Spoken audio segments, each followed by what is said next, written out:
My name is Catherine Nelson. I'm a member of the Board of Trustees of the library. Thank you all for coming out today. I appreciate your spending your Saturday afternoon with us. I heard that some people may be trying to get a ferry at 2:30. Are people moving to the ferry? Yes, okay. So we'll be sure to be cognizant of the time so you can get out and catch the ferry.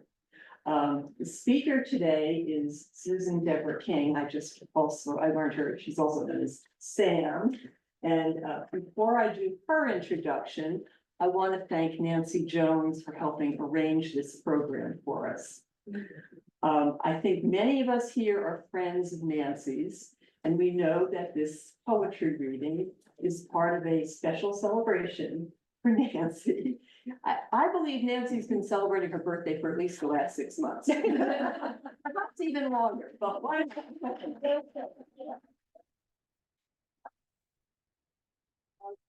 And we all know, all of us in this room, I can tell from looking at the faces, know that age is just a number. And the number doesn't really matter.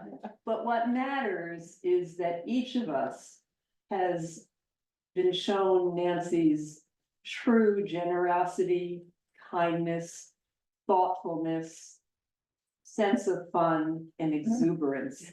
And for that, we all really appreciate Nancy and thank her. So please join me in wishing her a very special happy birthday. She is a dear friend of the library. So now on to our speaker, Sam. Sam is going to read excerpts from 2 books today. One of them is Moon Dance, which is a book of island poems. And the second is Though It Can't Last, which is a dialogue with a colleague. Sam is a summer resident of Great Cranberry. She has been a pastor, a teacher of creative writing, a leader of retreats focused on spirituality and creativity. And she's the author of 9 books, which is an amazing accomplishment. A review of Moon Dance reads, the poems in this beautiful collection build a world where we stop to observe a crane fly, bend to a black iris, find comfort on a front porch, listen to the eulogy of an islander. The island is a place of beauty and griefs. Moon Dance stands as an historical slice of time, not only describing a beloved Maine island and individual lives, but our imperiled earth itself.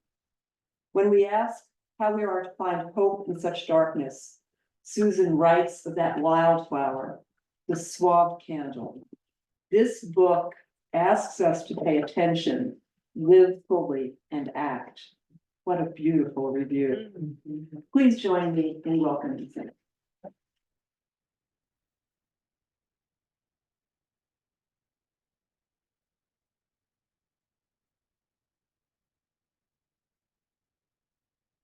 Disconnect anything. I want to thank Kate so much for as a total, what did I say? I would need tech for total dummies if I were to do what she's doing now. So I really appreciate it. Thank you.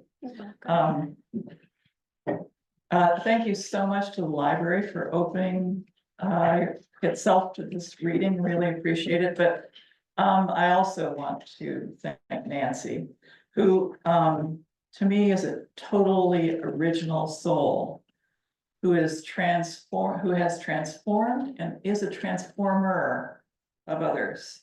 And I am honored and thrilled to call her a friend. So thanks so much, Nancy, for making this possible.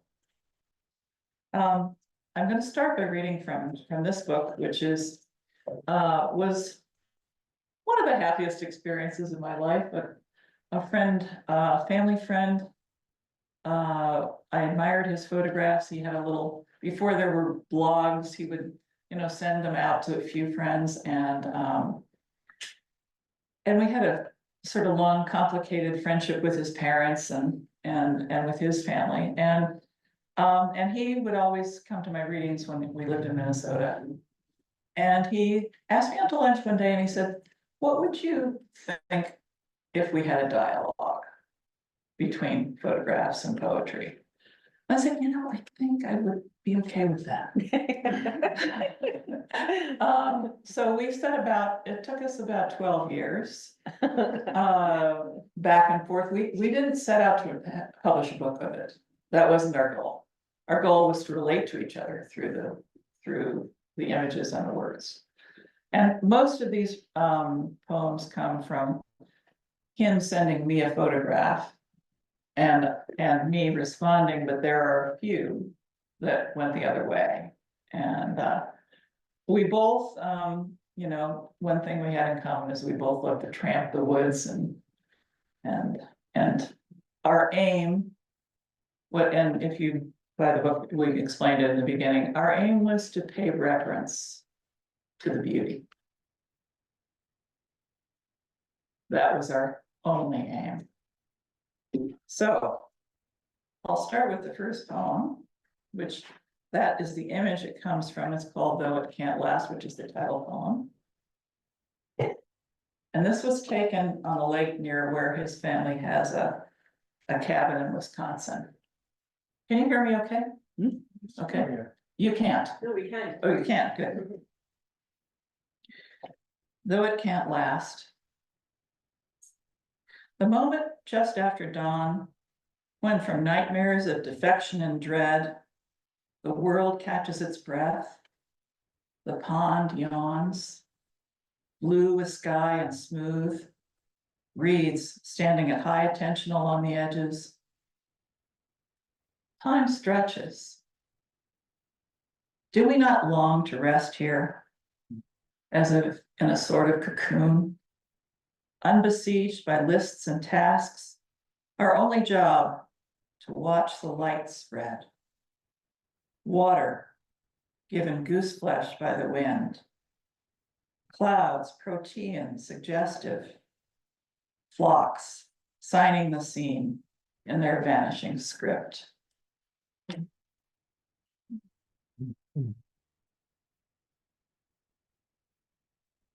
And the next image, Xanthoria, was taken on Great Cranberry. Hal Watson is my partner's name, and he and his family visited us on Cranberry, and he went nuts.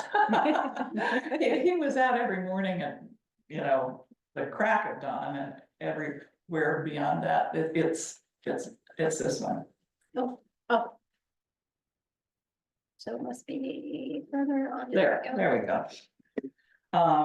So this, as those of you who know the island well, this was taken at Thrum Cap at the very end of the island, where there is this Xanthoria lichen. That's the name of the lichen. And that's Crow Island in the distance. Xanthoria. Rocks mounded up on these shores, crest in places, like petrified waves. So high when you stand next to them, they dwarf the knob of an island in the near distance. They seem to be what the eons have erected as monuments to themselves. Embossed on them are petroglyphs of the ground of being, a language, the contemplation of which is worthy of a lifetime of study, even if it remains completely indecipherable. This lichen drapes itself over rock in tribute to its perpetuity, a cloak of investiture to honor how it has kept the land from being eaten by the sea, a form of adoration that molecule by molecule over millennia transforms its host into a fleece of bright burnished gold.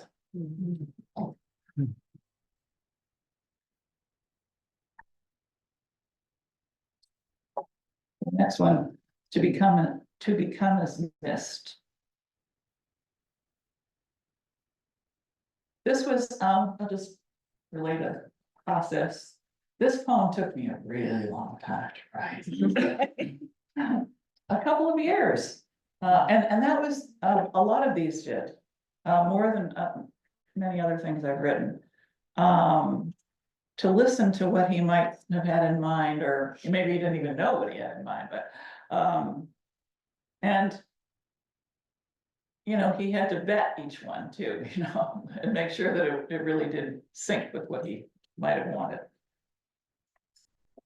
So this was taken in the North Carolina woods. You mean he rejected some of your poems? I'll read one later that he said, no, only one. Yeah, I had to redo it, which was good, because I think it's much better. To become as mist. To light upon the trees at dawn and anoint them, bark and branch, with droplets finer and more numerous than grains on a strand, than atoms in one of those grains alone. To envelop them in a cloud of awe, to cherish every crook and knob, every stem, to caress the underparts of leaves, trickling into grooves, touching tips, tracing leaf veins, their courses becoming intimate with galls and scars, where limbs lopped off in wind, and to reverence over all their steady elegance, their reach and stretch, their responsiveness excruciatingly delicate to the breeze, from twitch to all-out peak, how they make the earth breathe. The sun can be counted on to dispense any urge to grasp or possess, since your sure disappearance as the day advances will render this moot, freeing them and you, transmuting desire into ineffable, rapturous esteem. Is such worship possible for those of us enfleshed? And to be so attentive to oneself? How might that seem?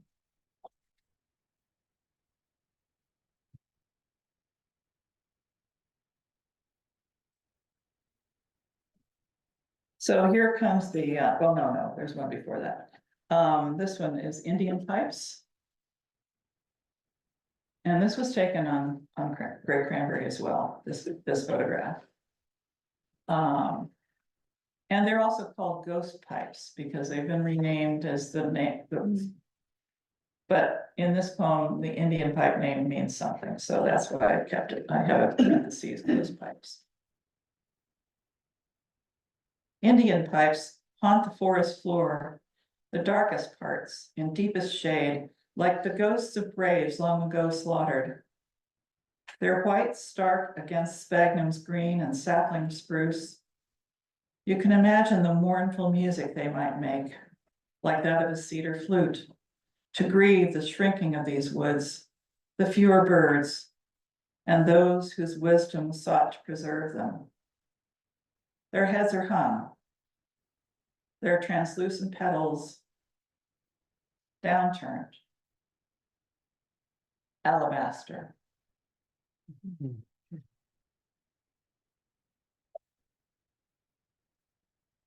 Next one is zinnia, and this is the one he said, nope.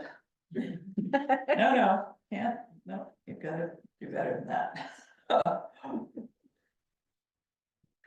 I don't even remember what I did first, but I hope it was worse than what I came up with. But it was great to have the challenge, you know? Zinnia. I dreamed, or I think I dreamed, it's a bit fuzzy, of a flower not yet fully blossomed. I could see only the undersides of its petals. Bloody frustrating. Is that all I'll ever be allowed to see? And not the full-on, sun-like array of petals around a dense center meant to presage my own wholeness? More work to be done then, before it can be said I'm fully developed. But what work? I have no clue. What if the verve that churns within me will never be completely manifest? Anguish insupportable. But whoever really gets that. Is it unreasonable to ask? Is this half-bloomed underangle meant to help me come to terms with partial efflorescence? To show me the beauty, poignancy of something I can't accept and fuzzy because I can't focus on it yet? What life can ever be totally finished before death?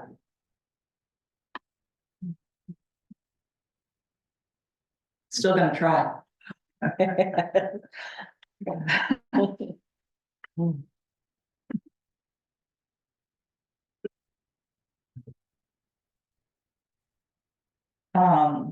This, a couple of summers ago, some of you may remember, was very dry.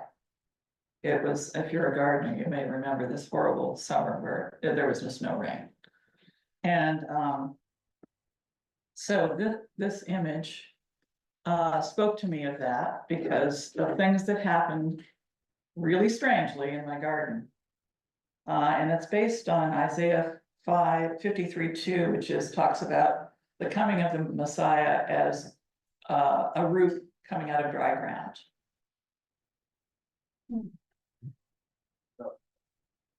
After the driest summer ever, and with deer stealing in at night to eat the flowers and chew down their stems, unaccountably, as red maple leaf fists litter the lawn, the delphinium puts out new shoots near to ground.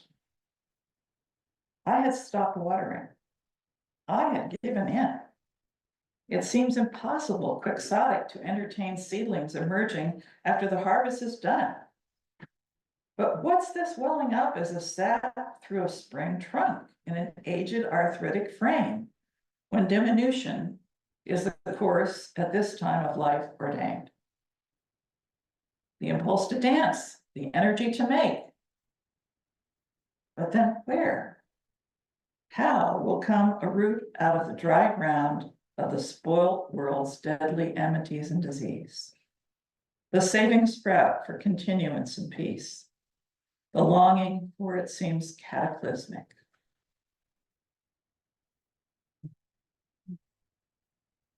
The ancients advised descending into our sorrow might give it rise.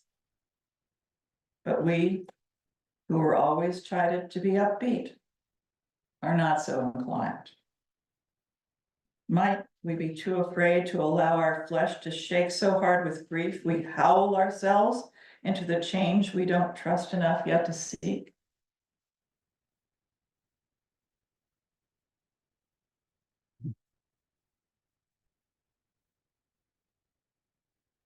And speaking of out of season, we arranged this book by seasons.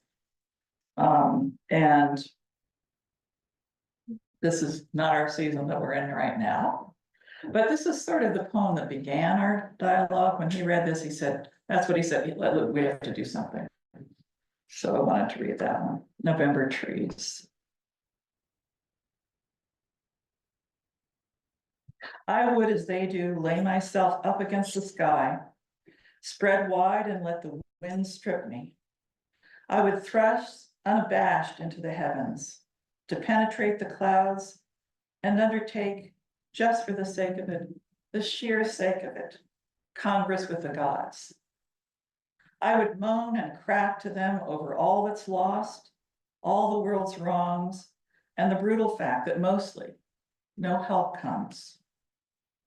I would stay as long as I could, unsoothed by snow, eschewing the diversion of birds. For company, only the phasing moon. All I'd have is my skeletal self, soon to be dust. What other way? What other way to get new?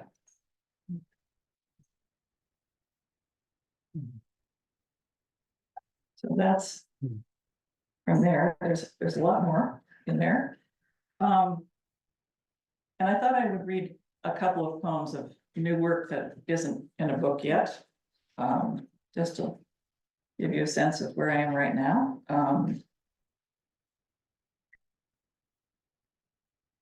I think one of the, I never expected to live very long. My family all died in their 50s, you know, except for my grandmother, who had a terrible end in her later life. But so, and I had a very troubled family. And so I've written a verse memoir about my family. And I always think it's done. And then something else comes up. And I think I'm grateful for having lived as long as I have for many things. But for one of the main things is that as the years have worn away my anger against my parents, my disappointment in them, to the point of forgiveness. And that's reason enough to live a longer life. So this poem came in, you know, it was one of those, I'm sure you've had them yourselves, a satori moment, you know, where it kind of comes like lightning, you know, and you're I hadn't ever thought of this before it came to me. Love experiences like that, but they're rare, but at least I was there for it. So this, the title of this is RR number 1 Noblesville, Indiana, which is where I was born. They brought me home to a cabin in a copse. The feel of miracle that I finally came to them after a long trying faded with my actual birth, and so did they, into spirits and smoke. I gave up crying as it never raised them. Instead, through the open window of my nursery, the wind laid claim to me, moving the sycamores to applause. Their shadows waving at me from the walls, their massive crowns leaning over the white river's spiraling songs. I imprinted on phoebes and buntings cooing at me like doting Madonnas, backed by an amplifying chorus of crickets and katydids, with rain as gentling lullaby. To them I belonged. It cradled me, that deep country. I trusted it and anywhere like it, giving credit to my parents that if they couldn't be with me themselves, they chose as birthplace this holy, lush green vale.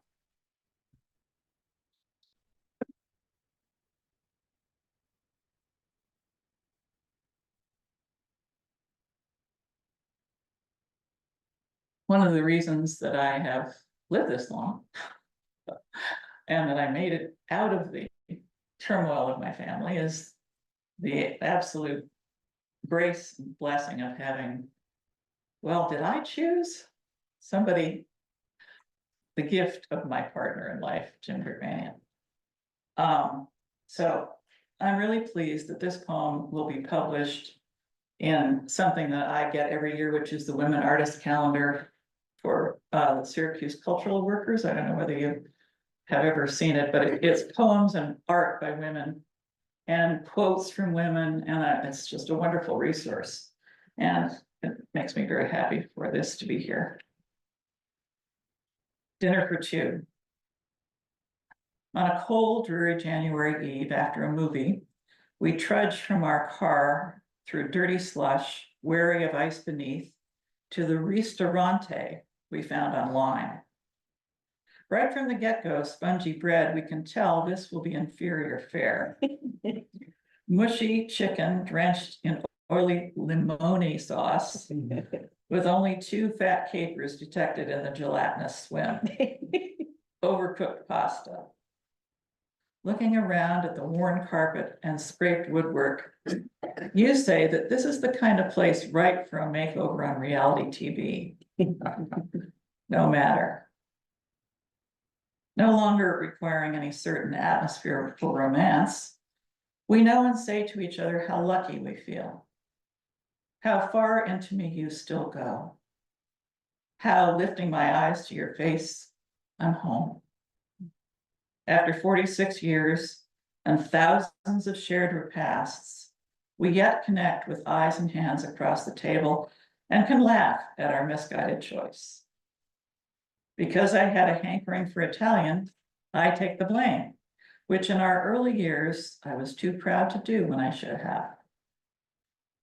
We're quiet as we finish what we can and pay the bill. Hearts brimming with gratitude and fear. Death, sure as the winter we haven't so far seen the worst of, is waiting for one of us before the other. When we go back out into it, I take your arm.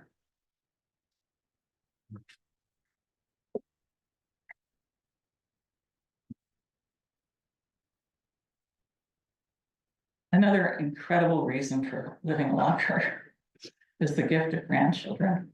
I had no idea. I mean, I know that's a cliche. And I thought, I told you I never expected to live long, so I never even really thought about it. I wasn't one of those mothers who said, when are you gonna have a kid, to my daughters. But, well, so,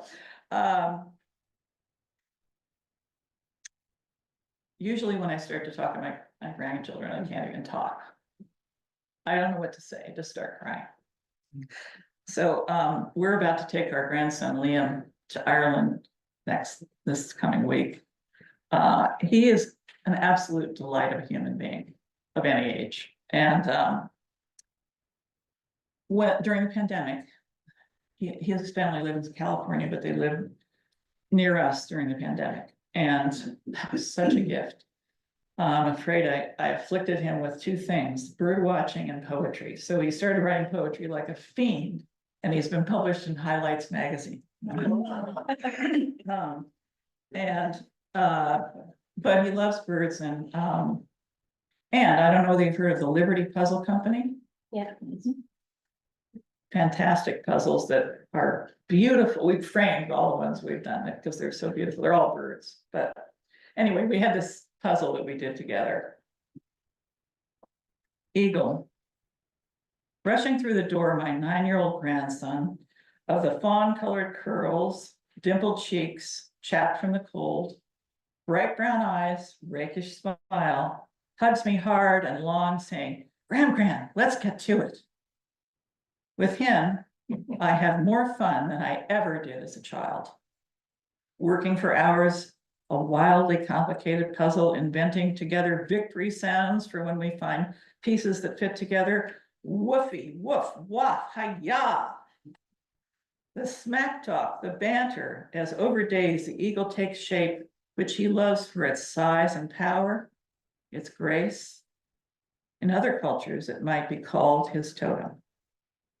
When the last piece is finally slotted, we both feel like wings must when lofted by thermals.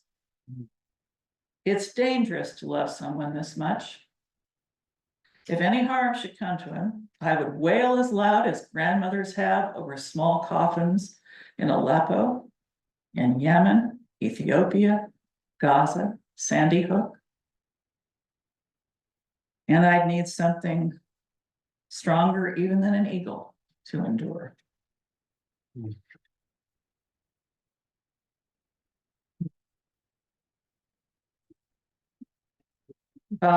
My daughters gave me a gift of a subscription to Ancestry a while ago.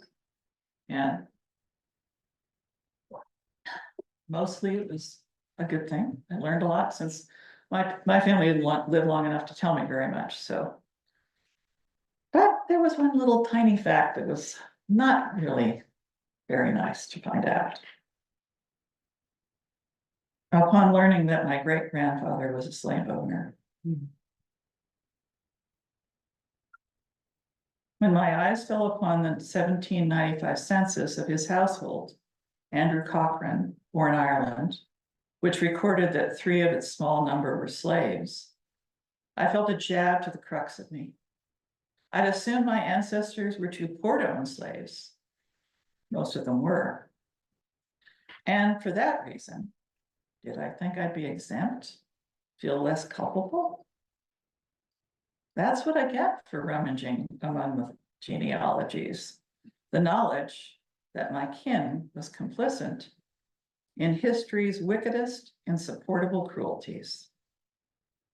The whippings and strippings. The brandings. The irons clamped around ankles and necks. The punishing, body-killing toil for which was received no credit or benefit. The wresting of spouse from spouse, mother from child, the rapes,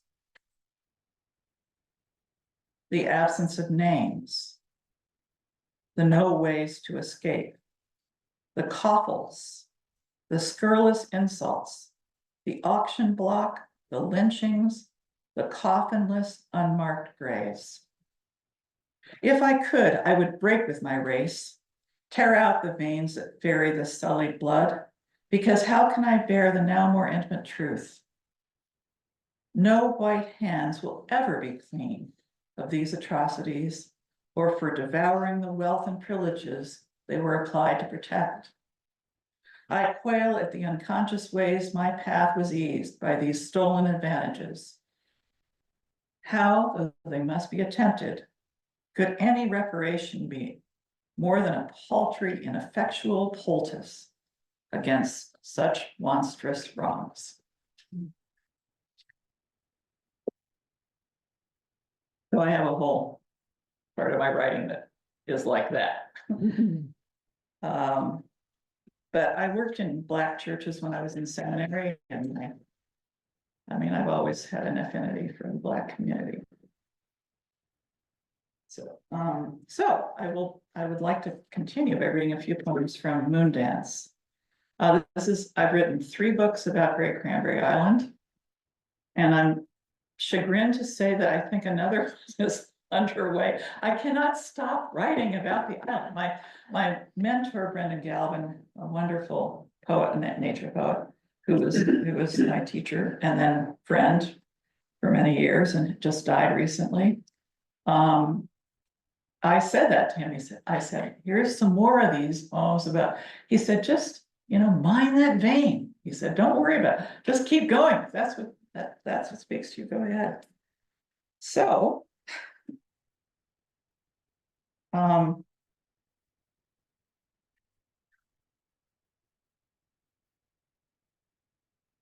let me just say that this is the first poem in the book.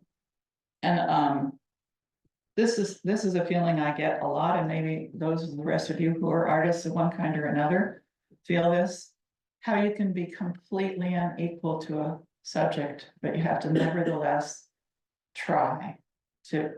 I think a lot of my writing comes out of the need to pay tribute, to show reverence, and awe. It's a way of, responding, bearing witness. And so this is one of those things that I know it fails, but I had to do it. Acadia from Great Cranberry Island. I have stood before the writ large altarpiece of this view and watched at dawn and dusk the sun sear its edges pink.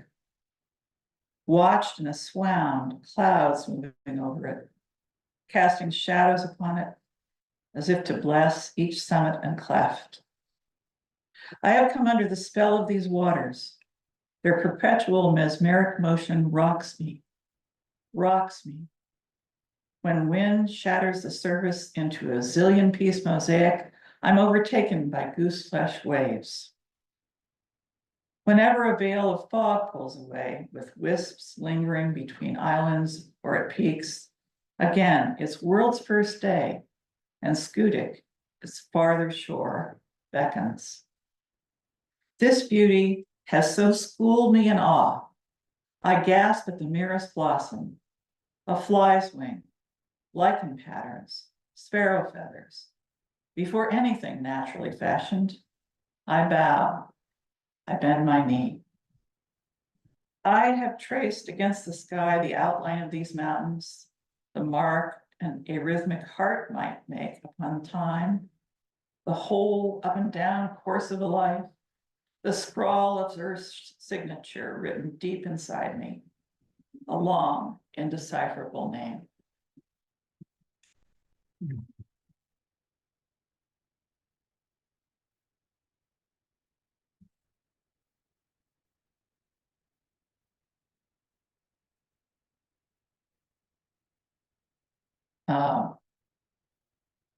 One of my favorite gardeners is here. And she knows about making bouquets too. It's just an atavistic kind of can't stop doing it thing, you know? So I was trying to figure out why in heaven's name do I do this? Because it's a lot of work. But I can't stop. Bouquets. Why do I labor to grow over 20 species just for cutting? And fuss so over the arranging, making sure Selvian blue punctuates calendula's yellow or dahlia's purple, reigns over subjects of zinnia red and marigold orange, playing assiduously too with monochromes of white and pink. For quickly, most will fade or droop. Why do I give so many away, gathering a summer's day as if it could be kept? As if these offerings could reduce pain, restore health, their vibrant colors thrust in the face of death, saying to those I care for, stay, stay. Feast your eyes on us and bust all this, all we got moment wide as the heavens.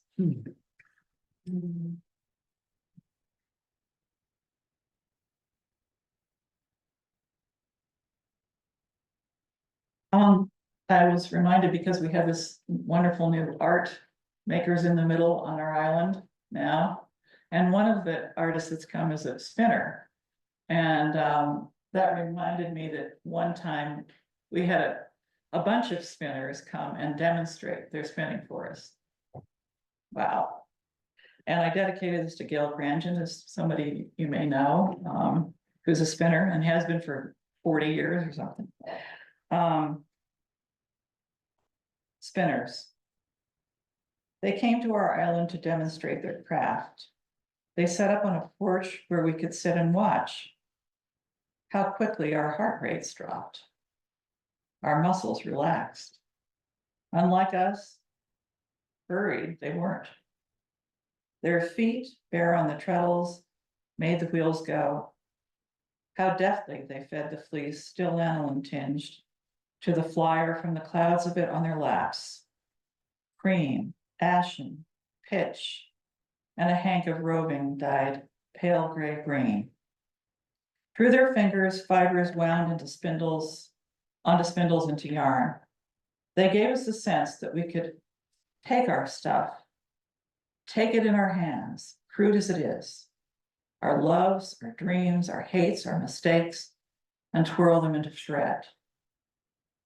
Death comes round to life, and life again to death so fast. If we sit at the hub, at the center of the turning, circling world, if we're patient as hands of a clock, we learn from their whirring. Perhaps we too, as spiders do from their spinnerets, their guts, can come up with what it takes to make it through.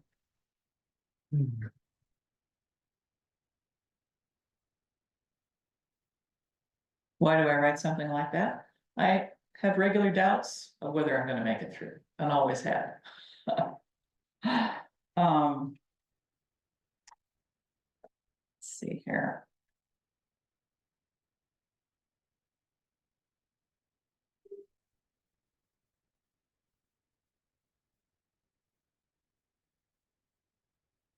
One of my favorite birds is the semi-palmated plover. Maybe you've seen them on the shore. They go with the as soon as the water comes in, they scuttle back, and as it goes out, they scuttle forward. but this is called Orange Legs. Is there a creature more nattily got up than the semi-palmated plover? Plump as a burger, bustling about his business along a strand, almost incognito among the rocks. Brown waistcoat, black cravat, his beak band on which could rest a set of rimless spectacles. Only his orange legs, like red socks with a downtown suit, or a thin wrist tattoo peeking out from under Oxford cloth, betray a decided resistance in the making to consistency. Of necessity, strict conformity gives rise to whiffs, at least, of flagrant rebellion.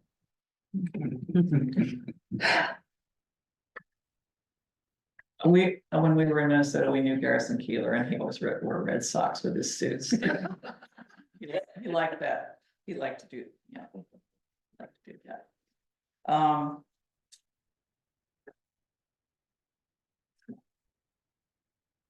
Let's see. I'm gonna sort of take a chance that I normally wouldn't.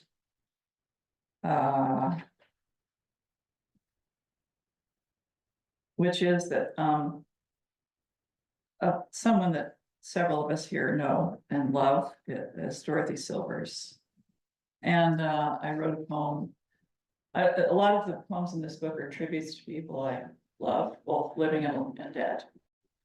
And this is a long poem, so it's about a walk. So I invite you to go on this walk with me. With Dorothy, walks are a lot more interesting than if I go out by myself, that's for sure. That's what this is about. So Dorothy is now in the hospital, MDI, recovering from a fall that led to a partial hip replacement. So I read this to cheer her on. With Dorothy. On a walk with her in her second, maybe third hand sweater, with burrs still attached to it from her last foray, I see much more than I ever would alone. She knows a ground-hugging greenery as golden thread and shows me it's the root color gave it its name. We pause before the plate of what she remembers once to have been a magnificent but now blown down yellow birch. We gaze upon it long, its twinings more intricate than the lettering in the Book of Kells. When we reach the shore, she says she loves to come out here just to breathe. And so we do, in silence for a while. We discuss a local dispute for which she, unfailingly thoughtful and sensible, suggests a simple, practical solution that would satisfy the needs of all involved. On the way back to the road, we stop amid trunks of spruces that have almost run their course. Though she doesn't approve of the cleaning out that's been done here of brush and windfall, she finds a spot shafted now with afternoon sun, so peaceful. She has no truck with slavish orthodoxies, and seemingly aligns with what any given moment might require. From the car, she points out a patch of cedars I never noticed, and turns an appreciative eye toward a bedraggled shad bush I can only see when it's blinding white in blinding white blossom. Then we may take another path she's discovered down to the pool, where we hope for a flight of plovers and get one, shifting and shining in day's end light. With her late beloved husband, she used to hunt in vain along these edges for sweet grass natives once gathered for basket making. Does she ever feel her husband's presence? No, not at all. Without such consolation, one just somehow goes on.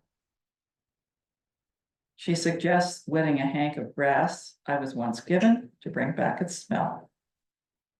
We mourn the passing and befrailing of dear, older mutual friends, and she rejoices that our knees still allow us such explorations, remarking wryly that it won't, however, be for long.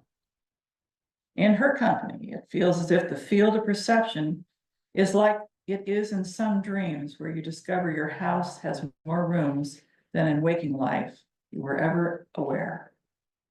Only with her, it's the whole wider world. And her son-in-law is an entomologist, and I wrote this poem for him. Where is it? Here it is. Ode to the Mosquito. How can I praise you? Nuisance, nemesis, wielder of nano rapier, breeder in stagnant pools, bloodsucker, welt raiser, insidious buzz, bearer of disease. What is there to laud? Why are you here? Even entomologists are stumped, offering only that masses of you are a delectable repast for fish and bats. May they gorge them more.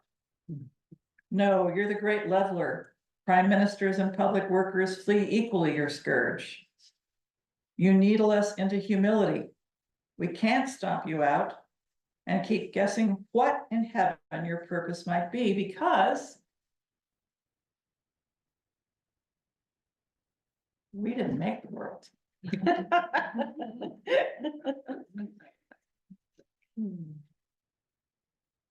I'll just read it.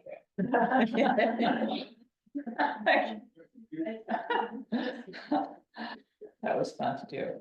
I'll just read two more poems. The title poem, which is dedicated to Audrey Nother, who is a wonderful torch singer. I think of her as a torch singer. She just sings with everything she's got. And this is about an incident, some while ago now, a communal event on our island. Don't need to say more. Moon dance. The Dow is way down. The ship of state may well be going under. Compassion has become the national anathema. And on our blood, the mosquitoes are getting plastered. Death has the upper hand as usual, and we're bushed from doing all we can to beat it. But on the deck behind the barn, after the potluck supper, the band strikes up. It's the Charlene Stomp, named for an islander we lost last summer, who boogied into her 80s. Kids, teens, their parents, oldsters were shaking their booties on grass and gravel. With my plastic egg full of seeds, I'm keeping time to lay down Sally. On this hot August night, the fire we've lit in the brazier is popping with sparks. So regardless, we're shooting our own stars. The moon is fat with gold and silver, and melted and mellow now we let the soaring voice of our very own torch singer fly us there. Could be applied to this time as well. Can't say anymore.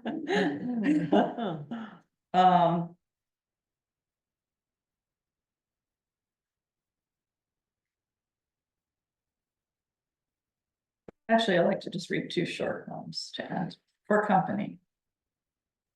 And this is, I'm often the last one to leave our neighborhood on the island in the summer. It's a very bittersweet time. For company. All the houses around me now are dark. There's no one here tonight but the moon.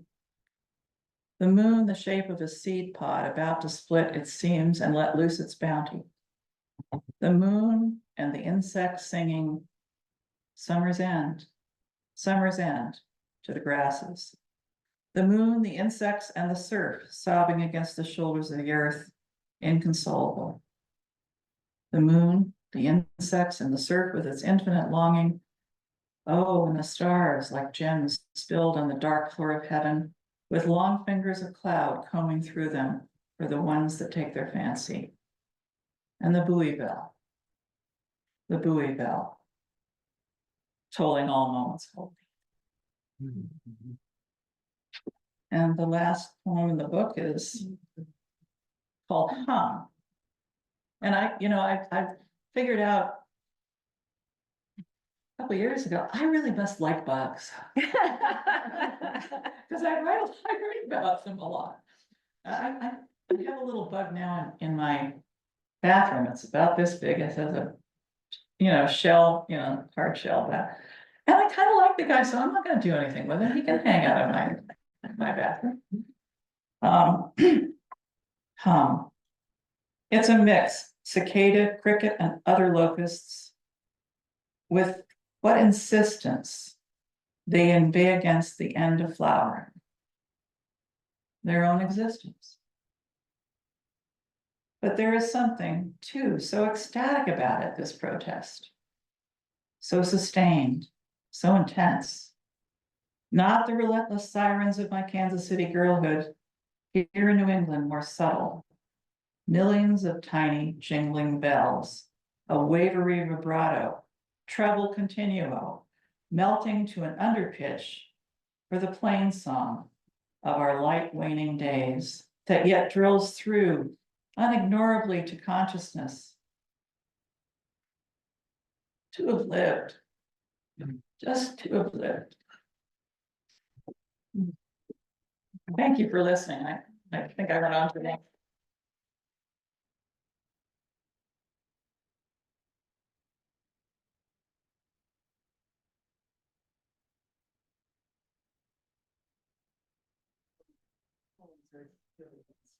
So thoughtful and really very touching. Anybody have any questions? Oh. I actually have a question. I've been curious about this. Poetry seems to me to be such a difficult medium to write in. Every word, every syllable has to be perfect. Oh, Almost. perfect. Almost. I'm a non-writer. What drew you to poetry? Oh, that's a great question. Well, it's sort of in my blood. My mother, although she advocated her calling, wrote poetry a lot as a young woman. Burned her poems in my presence when my parents separated. So I never got to read them. Wow. My grandfather, her father, was a poet, and finally later in life we discovered a packet of his poems, which was a great find.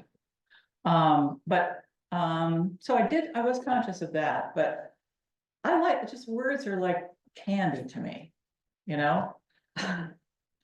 they taste good. And so I just, I love, perfect is a word I try to keep out of my, it's kind of, I don't want that cat of nine tails at my back, but the one that feels right. I love spending all afternoon trying to find the right one. Doesn't make a lot of money, but and that's been a problem at times. But I still enjoy that, so that's part of it.